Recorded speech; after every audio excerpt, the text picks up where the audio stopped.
Under the authorities vested in me as the President of the United States, I'm officially invoking Section 740 of the District of Columbia Home Rule Act. You know what that is? And placing the D.C. Metropolitan Police Department under direct federal control, and you'll be meeting the people that will be directly involved with that. Very good people, but they're tough, and they know what's happening. They've done it before. In addition, I'm deploying the National Guard to help reestablish law, order, and public safety in Washington, D.C., and they're going to be allowed to do their job properly. Hey, Scandal Squad. So you just saw that video of President Trump saying that he's deploying the National Guard to the citizens of Washington. So what does that mean? Let me give you a quick summary. Donald Trump deploys the National Guard to Washington, D.C. as he announces a crackdown on crime and homelessness in the city. The U.S. president says the Capitol has been taken over by violent gangs and bloodthirsty criminals. He also announces that he's putting D.C. police under federal control as part of his bid to take our city back, our capital back, I should say.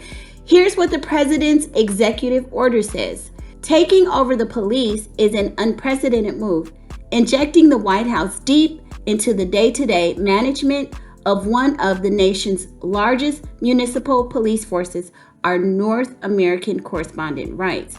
D.C. Mayor Muriel Bowser rejects Trump's claims. Data from the city shows that the crime rate is down. So what does this mean for the citizens of, the D.C. area? So I just looked up some information. It says for Washington, D.C. residents, the deployment of National Guard troops means increased military presence and support for local law enforcement, particularly in the context of President Trump's pledge to crack down on crime. While the troops will not have arrest power, so I think that's interesting to note because I did not know that. I thought that they would be able to arrest people. The troops will not have arrest powers. They will assist with logistics, transportation, and guarding facilities. This could lead to a more visible security presence and potentially impact daily routines and access to certain areas. Okay, and here's a more detailed breakdown. Approximately 800 National Guard troops will be stationed in the cities to assist local police.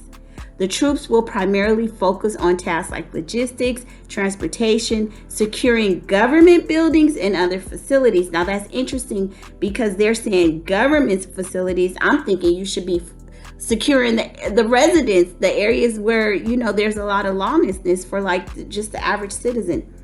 While the D.C. National Guard has a dual state and federal mission, in this case, the president is directing their deployment, not the mayor.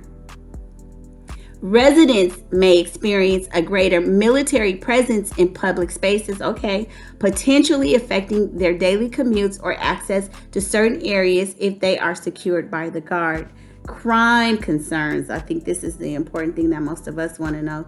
The deployment is a direct response to President Trump's concern about crime in the city, despite reported decreases in violent crime statistics. So it sounds like, the mayor and others are stating that the crime has come down, but in Donald Trump's perspective, it's not down enough. I guess he has more visibility.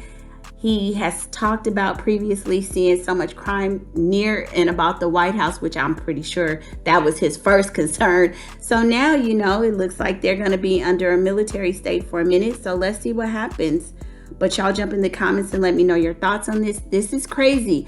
A lot of people are jumping in saying we need this in other large metropolis as well, like other large cities where we're experiencing a surge in crime. I mean, we definitely need it in California. And the other thing is that they're going to crack down on homelessness. I get that they want to solve the homelessness issue, but don't just crack down on these people and make it a crime. Give them opportunities, give them housing. Let's help them out. But y'all jump in the comments. Let me know your thoughts. I'll see you on the next video. Bye.